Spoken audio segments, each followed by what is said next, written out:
इजायास बी इमान्युएलाचें पुस्तक इजायासाचें आपोवणें चॅप्टर 6 उजायास राजाच्या mornnachea वर्सा एका unch xinvasonar बोसलोल्या धो-निachem म्हाका dorxon मेळ्ळें. ताच्या vostrachê degen देवमंदीर बहोron आयिल्लें. ताचे वयर आसले सेराफीम, हांकां zonn-ekleak 6 पाखटे आसले. 2 आपलें तोंड धांपूंक, 2 आपले पांय धांपूंक आनी 2 उडून वचूंक. एकामेकाक उलो मारून ते अशें म्हणटाले: पवित्र पवित्र पवित्र Sorvsoktivont Sorvespor, सगलो संवसार भरला ताच्या वैभवान. बोब मारतल्यांच्या आवाजान दारवंट्यांचे वाटे सगळेच हालताले आनी देवमंदीर धुंवरान भरोन आयलें.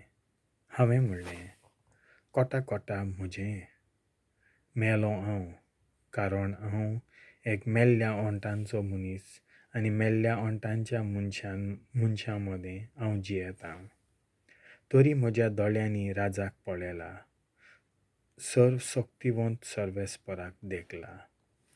तेन्ना एक सेराफीम वेदी वेलो चिमट्यान काडलोलो एक इंगळो आपल्या हातान घेवन म्हजेशीं उडून आयलो. ताणें तो म्हज्या ओंटाक लायलो आनी म्हणलें: पळय, हो तुज्या ओंटांक लायला. तुजो गुन्यांव काडून उडयलो, तुजें पातक भोगसोलें. तेन्ना सर्वेस्पराचो ताळो हांवें आयकलो तो अशें म्हणटालो: कोणाक धाडूं? आमच्या नांवान वचूंक कोण आसत? हांवें पोत्तिपाल केलो: ओ पळय हांव आसां, म्हाका धाड.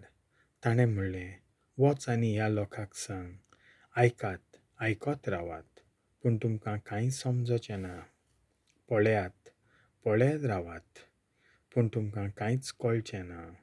ह्या लोकांचें काळीज निबोर कोर, तांचे कान भेरे कोर, तांचे दोळे कुड्डे कोर, नातर दोळ्यांनी तांकां दिसूंक लागतलें, कानांनी तांकां सारकें आयकूंक येतलें, मनान तांकां समजतलें आनी म्हजेशीं पोत्तून येवन तीं बरीं जातलीं.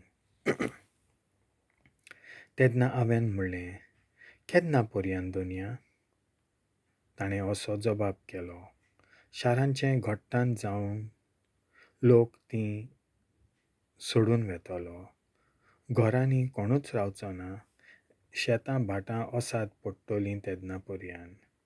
हांव सर्वेस्पर लोकांक थंयसरलो धांवडायतलों आनी सगलो देस पाड जातलो. आनी लोकांचो धावो वांटो लेगून उरलो जाल्यार तरी तांचो नाश जातलो.